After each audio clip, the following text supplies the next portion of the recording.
The wrong container weights led to a stack collapse on a U.S. flagged box ship. This is from the Maritime Exclusive, and it was published on the 25th of February 2025.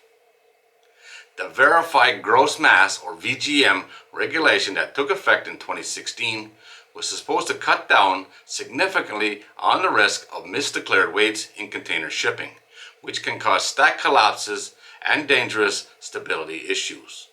A recent incident involving a U.S. flagged box ship shows the potential hazards that still exist if incorrect weights are entered in booking systems and if the containers aren't weighed before loading. In early 2024, a booking agent for cargo departing California was preparing a reservation of 40 container slots for the February 3rd sailing of the U.S. flagged box ship President Eisenhower. One of the containers was flagged as overweight, so the agent split the booking into one heavy container and 39 others. The weight info for the new entry for 39 containers didn't automatically populate, so the agent typed in the cargo weight for the 39 boxes as 2.5 tons. When including the weight of the empty containers, this yielded a total weight of about 6 tons for each container, and this number was recorded in the booking system. In actuality, the real total was between 25 and 29 tons, nearly 5 times as heavy as what the agent put into the booking system. On February the 2nd, these containers were loaded aboard the ship at the port of LA. The majority of the boxes were stowed in the upper tiers of Bay 42 on the port and starboard sides, a few bays forward of the deck house. They were not reweighed at the terminal, nor did the cranes at the pier have the ability to weigh in motion during the loading.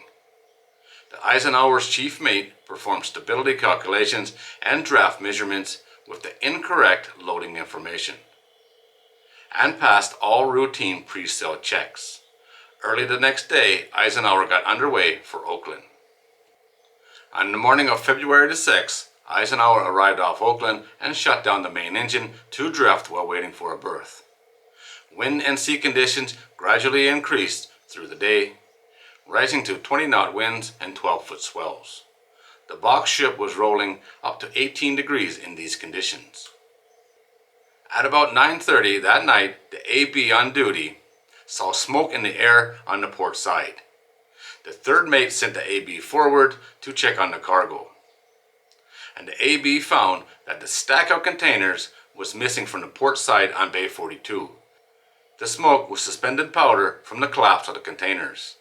A total of 23 containers had gone over the side, and another 10 were damaged. The collapse caused an estimated $630,000 in cargo damage and $105,000 in damage to the vessel. Luckily, no one was hurt.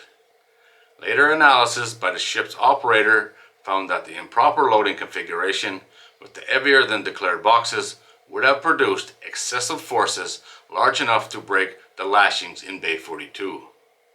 The vessel would not have sailed with that configuration had it had known, the company told the NTSB. The booking agent has changed his computer system to automatically capture the VGM from the shipper's original booking, and now requires individual verification of all VGMs under 10 tons. This just goes to show how important the little things are, getting the actual weights correct so they can load the ship properly.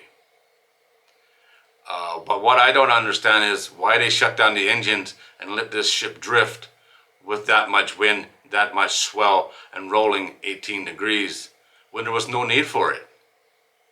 All they had to do was keep her nose to the wind and just ride it out while they were waiting to get into the berth. To me, that don't make any sense. Why would you be rocking and rolling when you don't need to?